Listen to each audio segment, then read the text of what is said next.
Imagine if we could learn from Google themselves how they rank and view content and whether it gets seen or not. As you probably know, Google owns YouTube, and there's actually been a pretty recent change that they have added in terms of how they are filtering content that I think every YouTube creator needs to know, especially because there's actually some pretty big problems facing YouTube creators right now. I don't know if you saw this article, but in Business Insider, they said that the great YouTube exodus is coming, leaving AI junk and Mr. Beast to reign supreme. And it kind of talked about how there's some big creators quitting. It talked about how there's a proliferation of low quality AI content that is all over YouTube. And that there's kind of also this big gap where Mr. Beast and creators like that are creating ultra high end content that has hundreds of people working on it, millions of dollars being spent. And so it sort of pointed out like these four challenges: that there's fierce competition right now on YouTube, that there's been a lot of changes to the platform and the algorithm, that there's the rise of AI content. And we know that there's good aspects of AI as a tool to help you make better content, but there also is a lot of low quality stuff being pushed out there, especially even children's content, like animated content. And creators are also facing burnout. And so, no doubt about it, we need as much good information and strategy as we could get. And there's actually four things Google is telling us in terms of how we can make better content. And we're going to be covering those in this video, but it's also not all bad news. I mean, in the midst of these challenges, and let me know, are you facing any of these challenges? There's also massive opportunity. Another Business Insider article revealed that the creator economy is a $250 billion industry, and it's here to stay. And if you actually look down at the bottom here, it quotes Goldman Sachs estimated that this year, the creator economy could be a $480 billion industry by 2027. So we're really kind of living in this tension where, like, is it too late to start YouTube? No. Is it still possible to grow? Absolutely. Is there massive opportunity in the creator economy, and is it growing? Yes, but there's also a lot of challenges. And so I'm excited because I kind of stumbled over this Google SEO four-factor ranking insight, and I was like, man, that makes it so clear of some of the things that I actually predict are going to be influencing YouTube. So let's break these down and learn from these. And so it's really this formula that Google is giving us, and it's called EAT. Have you heard of the EAT formula before? EEAT. Here's what it stands for. So EAT stands for experience, expertise, authoritativeness, and trustworthiness. And so until December 2022, it was just EAT without the new E, which is no experience. And the reason they added this additional E, so to be clear, the four things, we'll break down what these are. The reason they added the additional E of experience is right as ChatGPT launched and the spread of AI. So it's very interesting. And so as I was thinking about this, I'm like, man, okay, we can learn from this as YouTube creators and content creators. So EAT stands for experience, expertise, authoritativeness, and trustworthiness. And this is how Google judges pages based on the credibility of the page, the author, and the website. Now, quick disclaimer. This formula is for Google's ranking algorithms for websites and blogs. We need to make it clear that the way videos rank on YouTube and how they're judged is by things like watch time and average percentage viewed and average view duration and click-through rate. And so the quality of your content on YouTube, in fact, whether it's high or low quality, if it can keep people's attention and keep people on YouTube, then the video can perform well. However, we know that Google owns YouTube, and we know that YouTube is combating AI. They just launched some new AI rules. In fact, we'll link to a video in the description about the new rules they launched where you have to disclose generative AI. Things like generative AI are going to be spreading more and more on the platform. And so these four things, like, wait until when we really get into these, you're going to see like how relevant they are, that every YouTube creator should be taking these seriously and including these in their video, because the algorithms think the same and they think towards quality. And let's break that down. So they think towards these four factors, in regards to how they rank. So what do these mean? Number one, experience. So quality content often demonstrates the creator's firsthand experience with the subject matter. This helps prove that suggestions are tried and tested and that their insights are authentic. So what you want to do is think about this as lived experience or as firsthand experience about the topic. Now, this is what's interesting is like if you look up a video like best mirrorless cameras 2023, because on my Think Media channel, I do a lot of camera reviews and tech reviews. What's fascinating is a lot of the tech videos that are ranking, even if you were to look up like lawnmowers or blenders, and you could try this, you'll see that it'll be some weird website that YouTube channel that's like top 5 lists. And the video is like some AI voice or hired voiceover with a bunch of B-roll and a bunch of manufacturer trailers combined together and even other creators clips taken. These are kind of like faceless channels, but here's what's fascinating is does that fit this experience qualification? In fact, let me actually take you there to kind of show you what's possible to do, but what I think is not going to last, and I actually think is going to be ultimately filtered off the platform. And so if you were to say like top blenders 2024, like, right, you're looking for the top blenders, and you look at a site like Valid Consumer, they got 75,000 subscribers. A blender is one of the most versatile gadgets you can have in your kitchen. With the right A blender is the most versatile gadget you can have in your kitchen. Model for your needs, you'll have a workhorse that can do everything from... This is just random B-roll. They pop up. They got a little logo. They pop up. Now, listen, don't hate the player, hate the game. I don't even know what that means. But ultimately, if we look through here, they just got a list of, with extra, all these blenders, photos, voiceovers. And by the way, they got affiliate links. You got your genius links here in the description. Got all this stuff going on. But this is not a creator. This is just a script, some B-roll, some photos, and this stuff is everywhere. And by the way, it's multiplying. So if you think about, okay, how is Google ranking websites? And they actually say that this might sound kind of confusing, but that this EAT formula isn't actually a ranking factor. What it actually is what do you call it? It's like a ranking. It's like they have real humans rating this stuff. But anyway, so think of lived experience. Did that blender creator even use any of those blenders? No. Like they probably just pulled customer reviews, synthesized some kind of script. They haven't tested it. They didn't use any of their own product photos or anything like that. And so it would completely fail on the E. And so if we already see that this 4-step formula, and we're going to go through the whole thing that Google is talking about, is already hitting web pages, don't you think that Google is going to take it over to YouTube in terms of as they can scan what is in a video, can discern if stuff is generative AI or AI, they're asking you to disclose that? So this first one, and what we can learn from this as creators is thinking about, okay, how can I make better content? How can I ultimately rank my videos, get more views? But I would also say, how do I beat the algorithm? Really what we should do is replace the word algorithm with audience. It's just ultimately like not how do I game the algorithm? How do I actually just reach the audience? And what does the audience want? Lived experience, someone they can trust, someone that is actually talking about something they know, someone who's actually tested the product, someone who's not just trying to make some money off some affiliate link clicks, right? So this first one experience is think lived experience, firsthand experience on the topic you're writing about.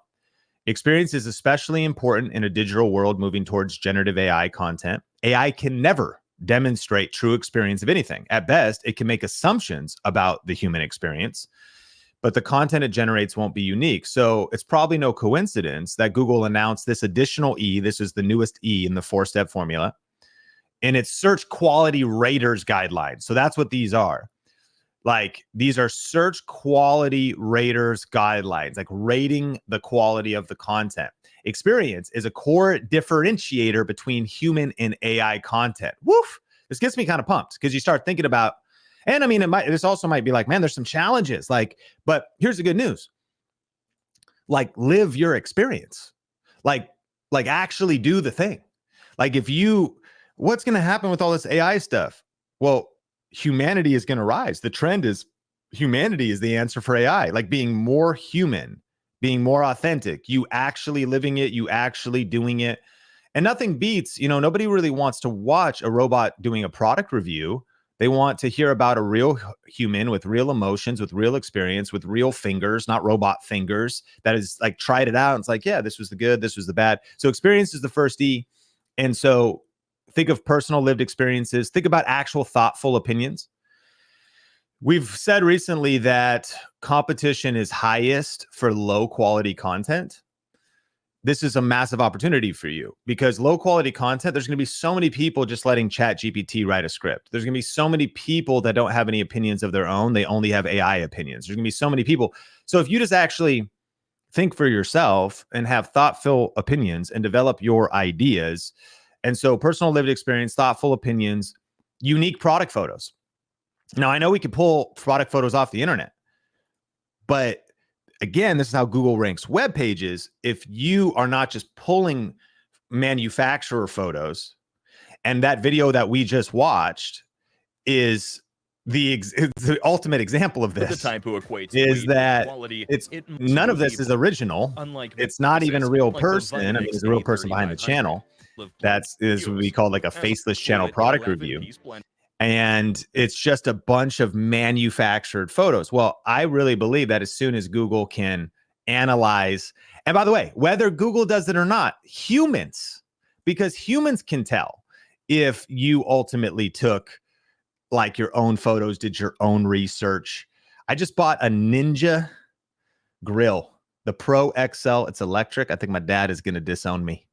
Son, if you're not using charcoal, if you're not using real smoke pellets, if you're not actually, but it looks pretty fire. It's like this Pro Master. I just ordered it. I got to, get ready for summer so I can like be a man. Although I think my manhood just left from ordering this Ninja. But I was watching YouTube videos and learning. Actually, it looks like like legit people with the thing in their backyard that had actually tested it. And you know what I love the most was like after spending 50 hours after grilling, after a year, this has been my experience. These are the quirks. These are the things I learned. And they had like their own photos. So number one is experience and their own video clips. Okay. Number two is expertise. Does the creator have topical expertise? Do they have knowledge?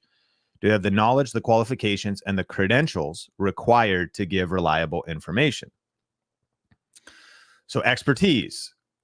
Now, consider the topic of saving money, because what you might say is like, well, I don't know if I have any credentials. I don't have any qualifications. And I want to encourage you. You just have to punch fear in the face, start YouTube, and share how you did it. In fact, as we dig deeper in this, consider the topic of saving money. Some people want financial advice from an accredited professional. Side note, if you have that, I think you should build your authority in your videos. Hey, I do have a degree. I did apprentice here. I did an internship here. I do actually have actual credentials, because some people might want that. And we're seeing that as far as how this filter that Google uses is they do want expertise. But here's the other side of it. There's other people who want real life examples and strategies that have worked for their peers. Now, that's really good news for you as a YouTube creator. If you've been feeling like, man, how can I share what I know? I don't have a degree. Nobody officially ever told me I can do this. Listen, you got to kind of choose yourself, start sharing your answers, and you got to think about just the people you want to serve. How did you solve the problem? What do you think? What is your real life example with that? So in either case, that is, the first one is expertise, but think about your real life examples of strategies that work for their peers is experience. You didn't go to school for it, but it worked. You didn't go to school for it, but you got the result. And now you're sharing it.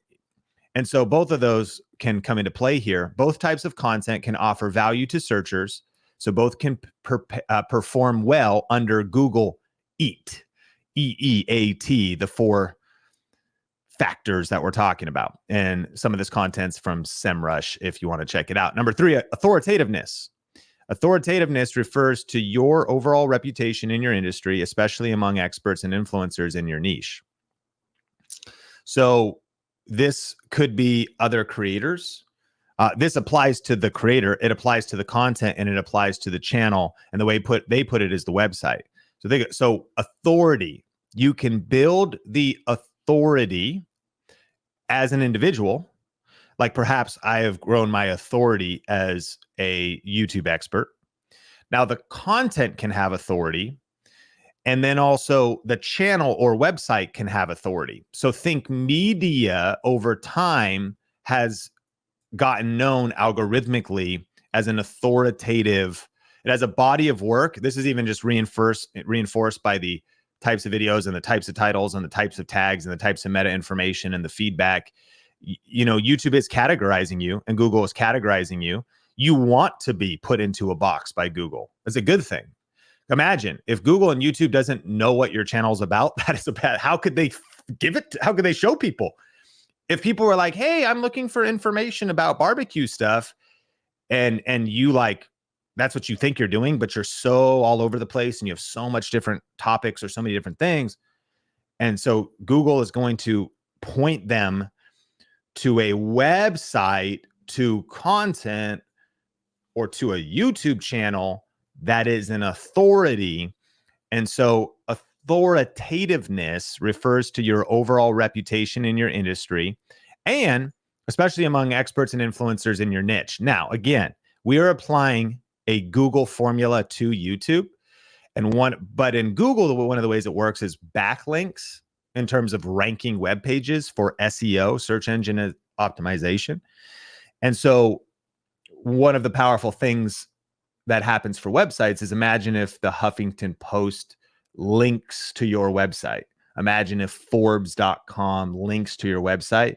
Those are peak levels of authority sites, and they have their own authority. Like Forbes.com packs a ton of weight, not just because how well their website is optimized, but because of how long the channel's been around, the brand has been around, how long the website's been around, the quality of the journalism or whatever, all stacks up.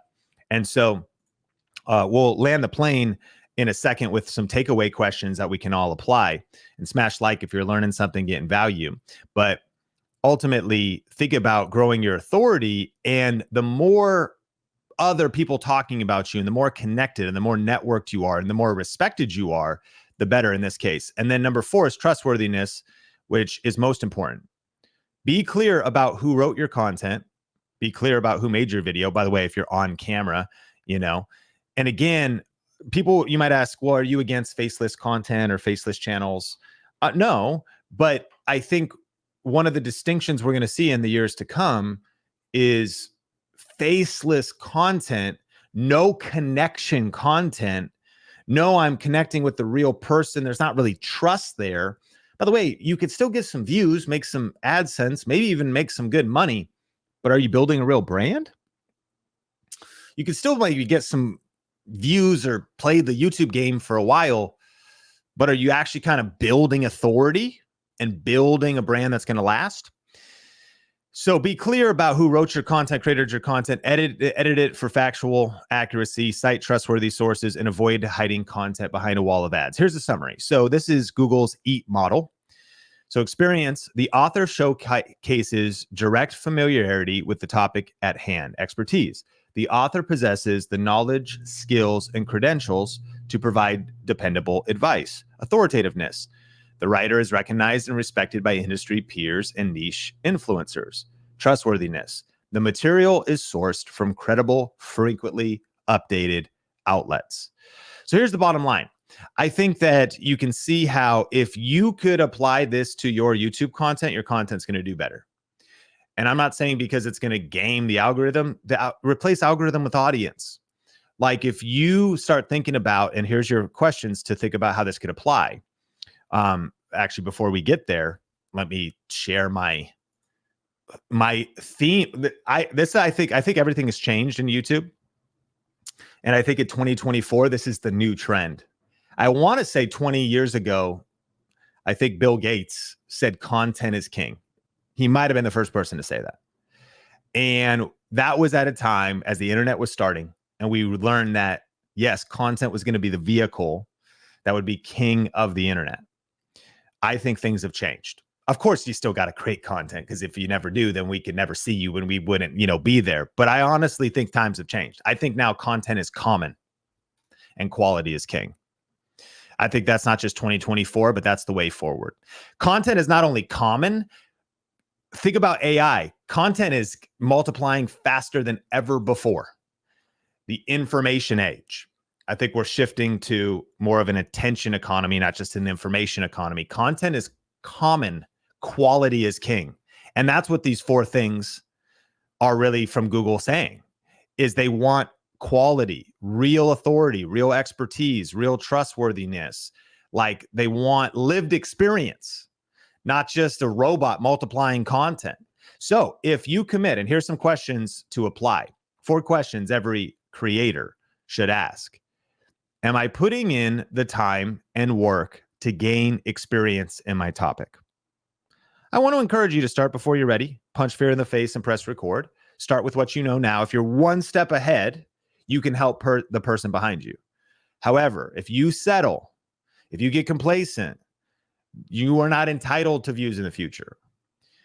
Ask yourself, am I putting in the time and work to gain additional experience in my topic? If you want longevity in the creator economy, you want to have lived experience. I want to keep living the experience.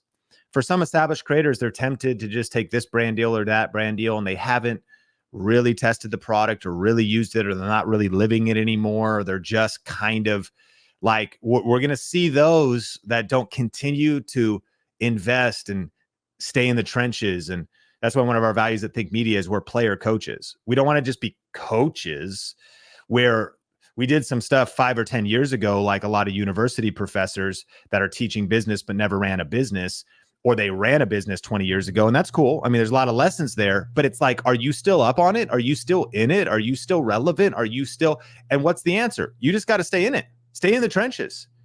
I still want to see dirt under your fingernails. Am I putting in the time and the work to gain experience in my topic? Second question, am I continuing to grow my knowledge, skills, and credentials? You can start without credentials, and you may never need official credentials, but why not pursue additional knowledge? Why not continue to level up your skills? Why not continue to think about how can I have more authority in my industry? Can I get certified? Can I go to an event? Can I go to an event and learn and grow and continue to expand my knowledge and expand my skills? That would be the EAT formula. Number 3, am I building my network and earning respect in my industry? Authoritativeness speaks to your connectedness into other people, know your work, respect your work, which all of these kind of lead to that pursuit of mastery theme of like, I'm continuing to grow. I'm putting out quality work out there. You know, like, does it gain a lot of respect if you're like, I figured out how to game the system? I mean, maybe it does. You're like, yeah, I just put out like really low quality AI content. Are you proud of that? And again, don't hate the player, hate the game. I mean, I get it. Like if you figured out a way to like leverage AI in such a way and to like have a niche site and it's paying you AdSense because it tells stories and it's really, I mean, whatever, like that's a skill in and of itself. All I'm saying is that for a lot of us that are especially personal brands, it's about continuing to work on yourself, skill up, level up. And then last question, am I sourcing credible information and staying up to date in my industry? This one I think is tough in a headline culture where quickly we'll hear something, we'll make a video on it, we'll jump on the trend surfing of it, the trend jacking of it, and we'll push out that information. And I know that you might say, well, this is total chaos on Google and social media overall. There's all kinds of bad information. I agree. But I will tell you that YouTube and Google are going to, they're assertively, algorithmically with humans trying to think about how do we filter through all the information out there. But besides what you could get away with, why not build a brand where when people come to you, you are a source of credible information? It doesn't mean you never make a mistake, but at least you've done research, you've done your due diligence. And then am I staying up to date in my industry is the 4th question. So those are 4 questions in light of the Google formula called EAT. It is there. Google judges pages based off credibility of the page, the author, the website, the EAT formula. If you're just jumping on, definitely check out the replay and smash like if you got value. If you enjoyed this podcast and are ready for some deep dive YouTube strategy, just go to thinkmasterclass.com to get access to my 1 hour on demand YouTube strategy class. You'll be looking over my shoulder as I share my best tips, and you can watch it on demand right now at thinkmasterclass.com.